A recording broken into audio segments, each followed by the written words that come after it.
Avant de commencer, je vais vous poser une petite question. Qui parmi vous a un compte bancaire, un compte d'investissement ou un compte d'épargne? Je pense pas m'avancer quand je dis tout le monde. C'est un peu ce qui nous a drivé au début. On a voulu créer une plateforme qui puisse nous permettre de centraliser nos informations bancaires, financières et de pouvoir suivre nos investissements, suivre notre argent, où est-ce qu'elle va, quelles sont les sources de revenus. Quelque chose qui est très compliqué à faire aujourd'hui quand on a plusieurs comptes, ou alors on va faire avec Excel. C'est les comptes. On a présenté ce projet à beaucoup de monde, plusieurs types de personnes, jusqu'à tomber sur un conseiller en gestion de patrimoine, qu'on va appeler CGP tout le reste de la présentation, qui nous a dit que cet intérêt-là, ce produit-là, pourrait être très intéressant pour son business, son travail. Donc on est parti chercher. On est parti creuser, on a discuté avec des CGP, des conseillers de tous horizons, différents profils, pour établir un constat qui est commun, c'est qu'aujourd'hui la ressource la plus rare d'un conseiller, c'est pas du tout le capital de ses clients, l'argent de ses clients, c'est le temps, c'est les minutes qui s'échappent. Donc on a encore creusé pourquoi le temps s'échappe. Aujourd'hui, on a entre 40 et 50% du temps d'un conseiller qui va être dédié et fait par des actions manuelles. Soit parce qu'on va encore utiliser l'Excel ou le papier, une gestion qui va être peut-être multi-outils. Au final, on a une visualisation de la donnée qui est dispersée et un client final qui est frustré car il a une visualisation fragmentée de son patrimoine, voire pas du tout synchronisée. Alors, je vais vous présenter directement la plateforme et ce qu'on a construit. Sachez que c'est un projet qui compte pour nous. C'est une société qu'on a déposée, c'est une aventure qui engendre justement beaucoup de personnes aujourd'hui et on va continuer cette aventure à temps plein en septembre, donc c'est vraiment justement quelque chose qui compte à nos yeux. Et justement, vous avez compris, on a identifié un besoin, donc on a créé Fundly pour y répondre. Aujourd'hui, Fundly, c'est une plateforme qui vous permet de synchroniser vos comptes bancaires, vos comptes d'investissement, vos assurances à un seul endroit. Et ça, c'est hyper utile justement pour les CGP parce que ça permet d'avoir une visualisation agrégée du patrimoine. Juste ici, vous l'avez sous les yeux, je vous fais une synchronisation en live. Ça permet justement de venir connecter un compte chez BNP Paribas. Donc tout simplement, on est avec un partenariat Linkso qui nous permet de pouvoir connecter près de 1800 agrégateurs bancaires à travers toute l'Europe. Que ce soit assurance, banque, tant qu'ils sont agrégés en Europe, on est capable de les synchroniser. Et en l'espace de seulement 20 secondes, on récupère les données directement sur notre plateforme. Les données, évidemment, c'est du read-only. On ne peut pas effectuer de transactions sur le compte, c'est juste de la lecture seule et ça permet justement d'avoir ce travail de visualisation globale du patrimoine. Et donc, comme on le voit juste ici, on retourne sur la plateforme et puis on a bien le compte qui s'est agrégé pendant que j'ai parlé. Un deuxième aspect très important de notre solution, c'est la partie conformité. C'est quelque chose, comme on l'a dit, qui prend énormément de temps pour un CGP, près de 40% de son temps hebdomadaire. Donc nous, ce qu'on a décidé de faire, c'est de passer de cette étape-là, à savoir près de 10 pages par client, au total il y a plus de 80 documents à faire, vraiment on veut respecter toute la conformité des CGP, à tout simplement un formulaire qui, en l'espace de quelques secondes, on peut générer automatiquement le document. Et ça fait gagner un temps monstrueux pour le CGP. Et si Emmanuel Macron avait eu Fundly Immobilier en 2014, il aurait évité beaucoup de surfroid. Pourquoi je vous dis ça? Eh bien, sa villa au Touquet avait été évaluée à 1,2 million d'euros, puis réévaluée par l'administration fiscale à 1,4. Le problème n'était pas le chiffre, le problème c'était l'absence d'un ordre clair, justifiable et documenté. Et Fundly Immobilier vient résoudre ce problème. Il permet au CGP du coup de rentrer un bien, puis de récupérer une estimation. Mais surtout une estimation justifiable. Justifiable comment? Eh bien à travers des biens comparables, des critères qui vont venir ajuster le prix, ainsi qu'un score de fiabilité. L'objectif n'est pas de remplacer un notaire ou une agence, l'objectif est de transformer un actif flou en données patrimoniales exploitables. Et si Bercy repasse par là, cette fois-ci on aura des comparables. Parmi les outils qu'on propose à nos utilisateurs, nous avons le questionnaire de risque investisseur qui va déterminer le profil type du client. En remplissant cette étape, on va du coup avancer dans le guide de démarrage qui sera une étape clé pour l'utilisateur afin de le guider dans son onboarding. Et ensuite, afin d'aider les personnes en cas de deuil d'un proche dans leur famille, nous avons mis à disposition un simulateur de succession. L'utilisateur va rentrer un montant initial et après les différents critères des différentes circonstances du mort, on pourra du coup déterminer le droit de succession estimé final. Nous avons également intégré un simulateur de donation qui permet de simuler des donations, que ce soit monétaires ou de propriété, principalement entre particuliers, qui gère plusieurs cas, notamment le cas du handicap, qui va bénéficier d'un taux différent. pour mettre en lumière du coup, le coût réel d'une donation, que ce soit la partie exonérée ou la partie réellement imposée. Donc là, comme j'ai dit, c'est entre particuliers, donc il y a probablement un lien de filiation, que ce soit un lien de grand-père, un oncle ou autre. Et on voit bien le détail du calcul à la fin, qui se base du coup sur les chiffres réels mis en place par le gouvernement. Ensuite, on a effectivement un blog qui permet de suivre l'actualité sur tout ce qui est marché émergent, finance. Je n'explique pas en plus en détail ce que c'est un blog. On a ce truc, c'est le parcours de Fundly Academy. Donc c'est des petits tests qui permettent de voir si vous avez les connaissances nécessaires pour pouvoir investir. Et à la suite de ces tests, vous obtenez un petit diplôme que vous pourrez directement intégrer à votre profil LinkedIn en un clic, comme vous le voyez ici. Et c'est toujours une certification de plus à avoir. Et pour finir, on a le calculateur d'intérêt composé. Donc, comment ça marche? On met notre montant initial, donc c'est la valeur que vous avez de votre valeur patrimoniale, votre versement mensuel, donc ce que vous êtes capable de mettre chaque mois, et un taux annuel moyen qu'on estime entre 10 et 12% sur un rendement assez classique, et le nombre d'années. Et puis vous pouvez voir qu'en 40 ans, Romain pourra avoir 10 millions d'euros, ce qui est plutôt pas négligeable. Mais ce n'est pas les seuls outils financiers que nous pouvons utiliser, puisque nous avons aussi des outils pour calculer les taux d'intérêt ou de prêts financiers mensuels. Ça permet aussi nous avons aussi un calculateur de budget, donc ça nous permet de traquer des finances. Et pourquoi on fait ça?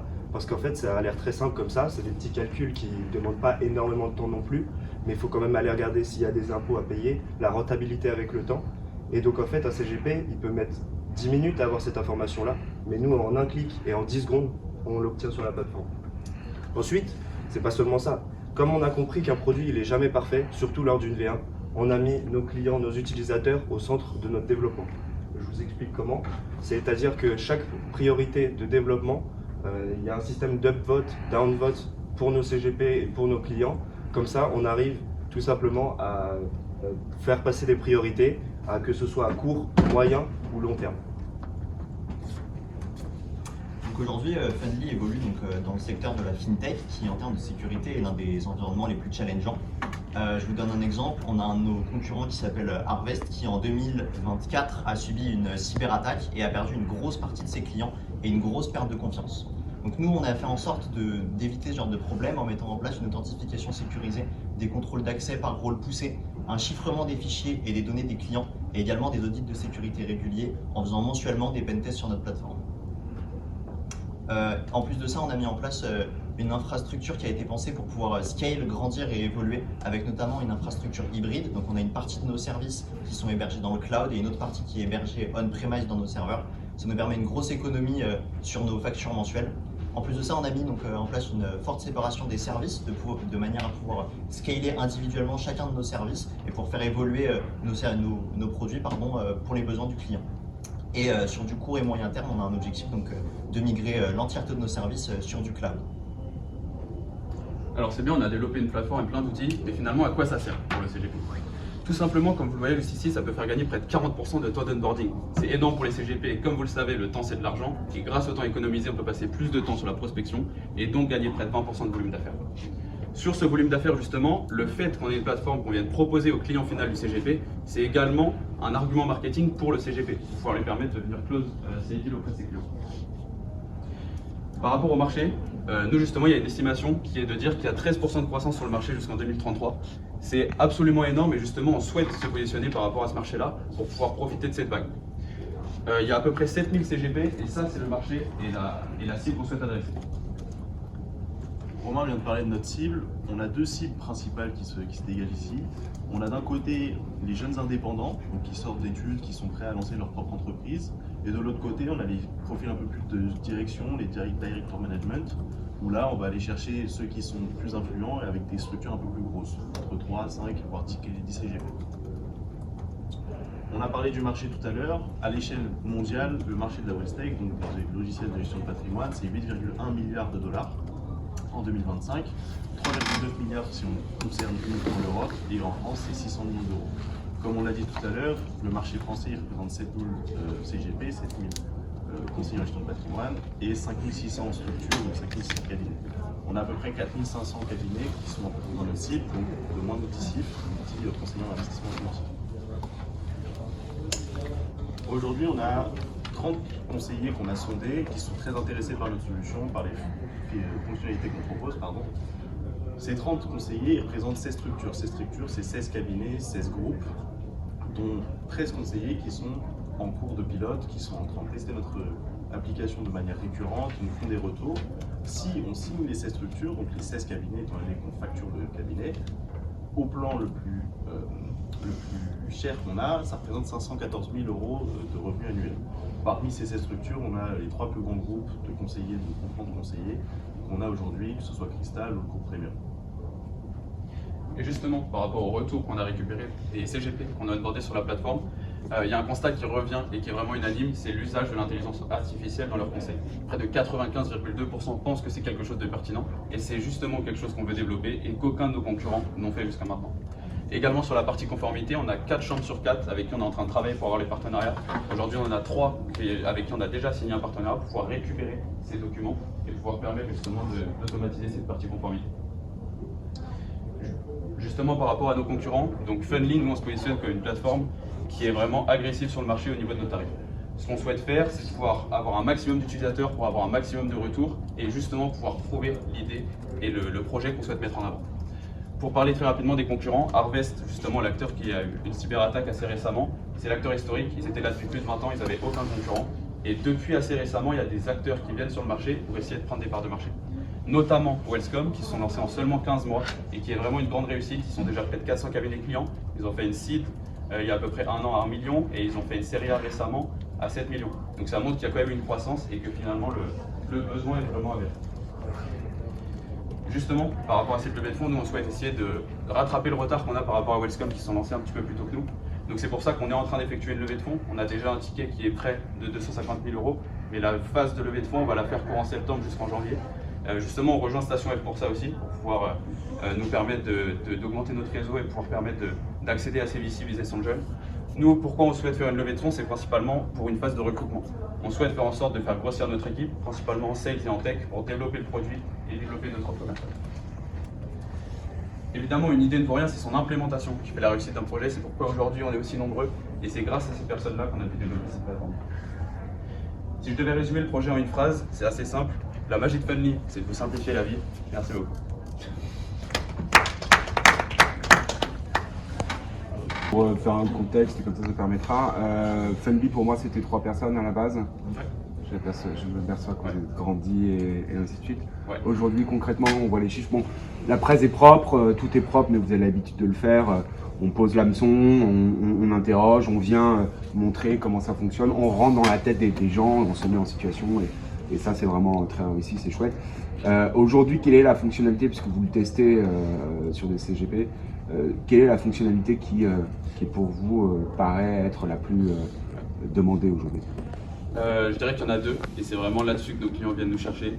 La partie agrégation patrimoniale, aujourd'hui par rapport aux acteurs que j'ai présentés, on est techniquement l'acteur qui permet, qui a la meilleure agrégation patrimoniale, tout simplement.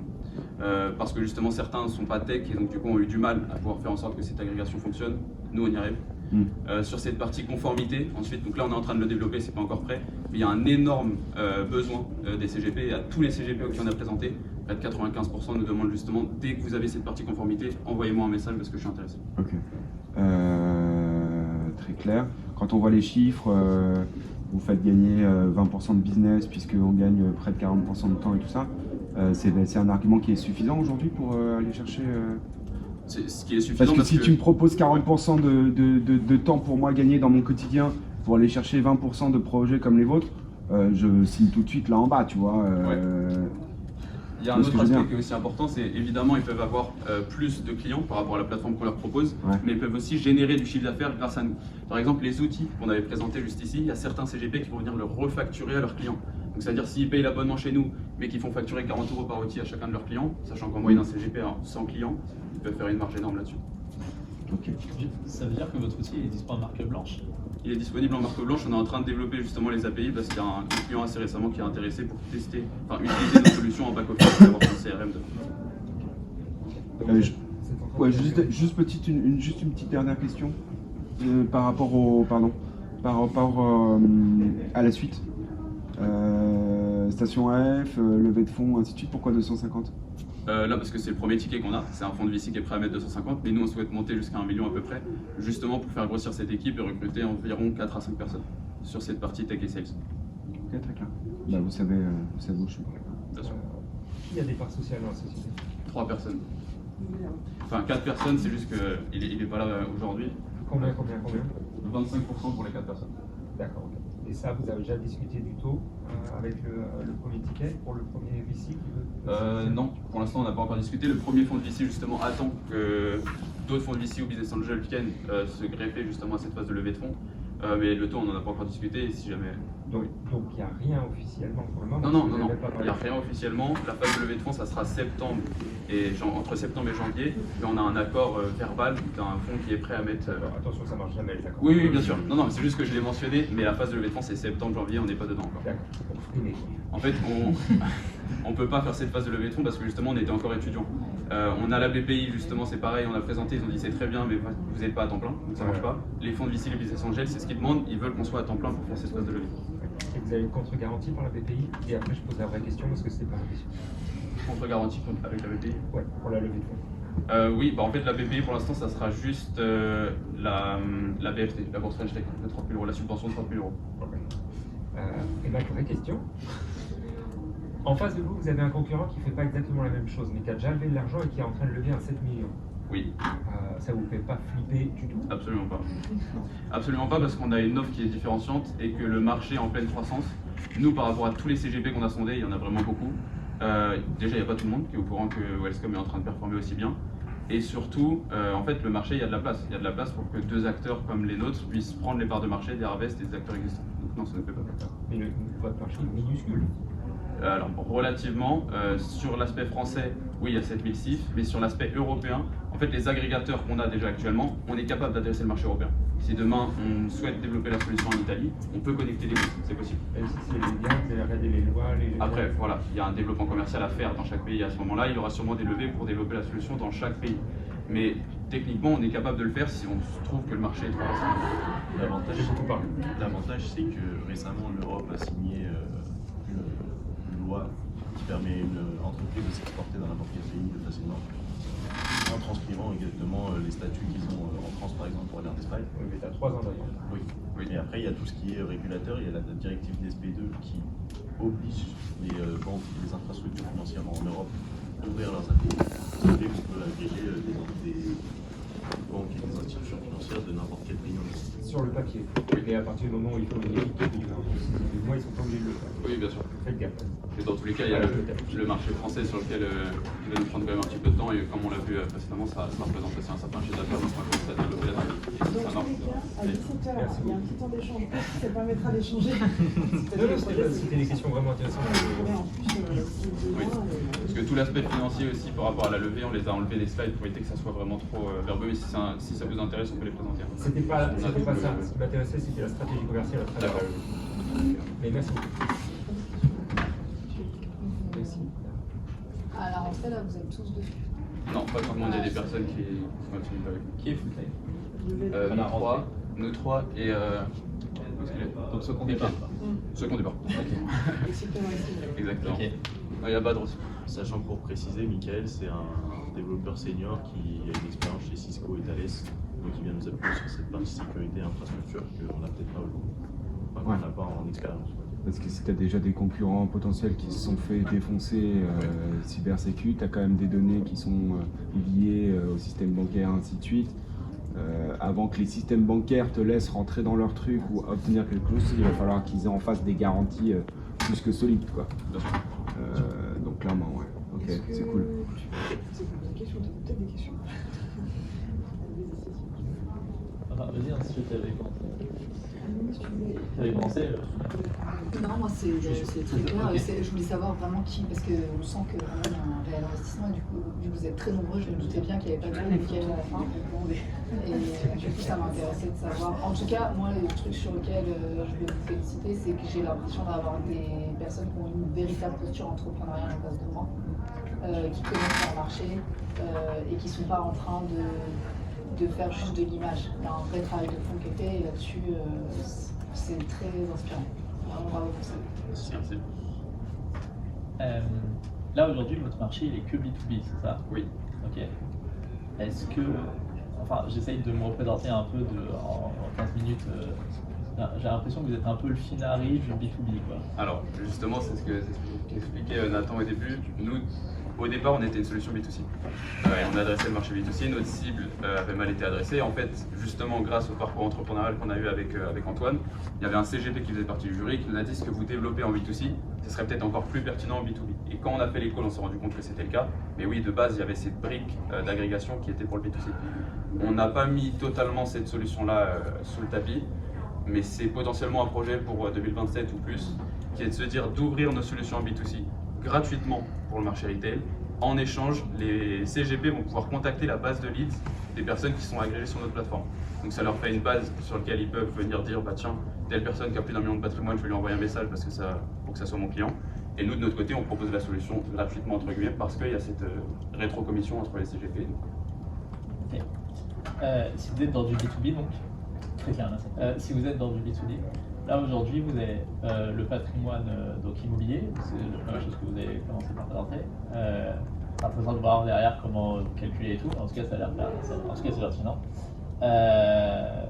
Vous avez le patrimoine, on va dire en numéraire sur des comptes bancaires, voilà. Ouais. Vous avez quoi d'autre? Vous avez des actions, c'est ça? On a actions, obligations, ETF, Perco, assurance vie, SCPI. Alors, non mais justement, en fait ma question elle est l'autre. Est-ce que si on a des parts dans des boîtes en mode private equity, on peut les renseigner quelque part? On pourra les renseigner manuellement, parce que ça c'est quelque chose qui est très difficile à synchroniser ou avoir la data en direct. Ah, je peux pas l'avoir, c'est la rentrée à la main. Il faut la rentrer à la main. Après il y a des banques qui publient directement les performances. Après, il y a des fonds de private equity qui donnent les rapports annuels ou tous les. Ce que je te disais, c'est que je bosse avec un énorme fonds de private equity et je m'éclipse tout à l'heure pour aller les voir. Et j'ai rendez-vous avec le boss de ce fonds de private equity qui est tout simplement le père du private equity en France, qui s'appelle Maurice Chéniaud. Tu reviens après. Et je reviens après. Et donc en gros, clairement, ça m'intéresse de lui en toucher un mot si j'arrive. Et clairement, bon, moi je vois beaucoup les fonds de private equity. Et donc qui dit, ah bah oui, je vois private equity bientôt, lequel j'avais pas vu. Exactement. Ok, et je pense qu'il y a un truc intéressant parce que pour le peu, vu que justement c'est des données qui sont jamais publiques, c'est par définition, je suis pas sûr qu'il y ait un seul acteur sur le marché qui propose ça. Non, parce qu'en fait, techniquement, c'est compliqué de l'intégrer. Nous, on a potentiellement un projet qu'on n'a pas du tout développé là-dessus. Mais... Sauf si tu travailles avec les fonds directement. Sauf si on travaille avec les fonds, c'est ça. Donc, soit les fonds nous envoient directement les rapports et donc on peut les agréger, pas de souci. Si en revanche, c'est des parts d'entreprise, comme par exemple là, des parts dans Fundly, c'est pas un fonds en tant que tel, c'est des parts de private equity qui sont privées. Potentiellement, essayer de faire un peu de veille justement automatique par ailleurs pour essayer de voir des articles de news, dire ah tiens, ils ont peut-être levé tant, donc la valo pourrait être tel valo, et voilà, ça pourrait faire gagner du temps au CGP sur l'estimation de telle ou telle société, mais dans tous les cas, c'est le CGP qui le fait, l'estimation pour son client. Donc le client, normalement, il n'aura pas de tâches administratives, de veille, quoi faire. Après, rien ne l'empêche de rentrer la valorisation selon la dernière valorisation. La valorisation ne va pas bouger sur son patrimoine, et une fois qu'il a une nouvelle valorisation de l'entreprise et donc de ses parts, il peut modifier la valorisation du private equity qu'il a rentré. Est-ce qu'il y a d'autres commentaires? Moi, vous avez un deck? Oui. Juste pour, on n'a pas pris plus de retard dans le sens.